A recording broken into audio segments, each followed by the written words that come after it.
এই সংবাদকর্মী অনেকেই আন্দোলনের বিপক্ষ ছিল, ফ্যাসিবাদের পক্ষেই তারা কাজ করেছে। আমি এর আগেও এটা স্পষ্ট করেছি যে ফ্যাসিবাদের পক্ষে যারাই কাজ করুক না কেন, এই গণহত্যায় যারাই উস্কানি দিয়ে থাকুক না কেন, তাদের বিচার হবে।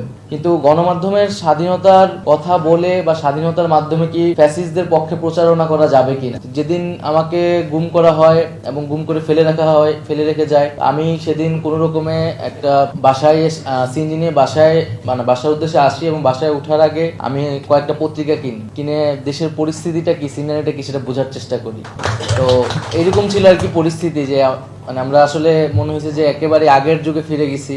পত্রিকাতেই একমাত্র খবর, এবং ডিবি অফিসে যখন ছিলাম কোনো রকমের লুকায় টুকায়া কাউকে বলে ধার করে একটা পত্রিকা কোনো রকম আমরা অল্প সময়ের জন্য নিতে পারতাম, দেশের পরিস্থিতি কি একটু বোঝার জন্য। তো এরকম পরিস্থিতির মধ্য দিয়ে আসলে আমরা গেছি। যে আমি যখন হাসপাতালে ছিলাম, হাসপাতালে আমার রুমে পত্রিকাও ঢুকতে দেওয়া হয় নাই।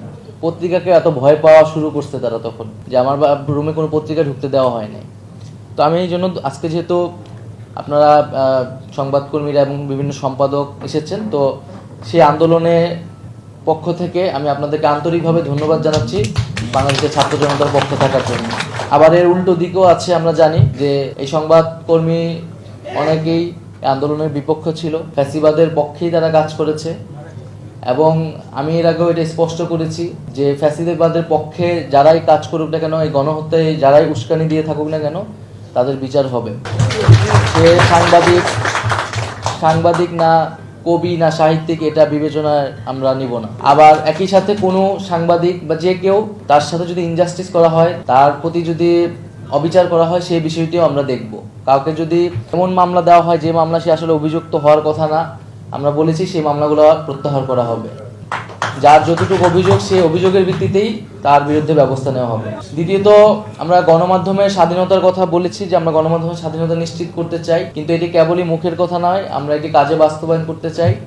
তো কিভাবে কাজে বাস্তবায়ন করা যায়, এটা বাস্তবিক করা যায়, সেটার জন্য নীতিমালা প্রয়োজন। এবং এই নীতিমালার জন্য আপনারাও যেটা বললেন যে একটা কমিশন গঠন প্রয়োজন খুব দ্রুত সময়ের মধ্যেই। আমি আশা করি যে আগামী সপ্তাহেই হয়তো গণমাধ্যম সংস্কার কমিশনের ঘোষণাটি দিতে পারবো আমি। আমাদের প্রধান উপদেষ্টা ডক্টর মোহাম্মদ ইউনূস, উনি জাতিসংঘ থেকে দেশে আসলেই হয়তো এই ঘোষণাটি আসবে। আমি কথা বাড়াবো না, আমি জাস্ট আরেকটি বিষয় আপনাদেরকে বলবো। আমরা গণমাধ্যমের স্বাধীনতা চাই অবশ্যই, কিন্তু আমি আপনাদের কাছে প্রশ্ন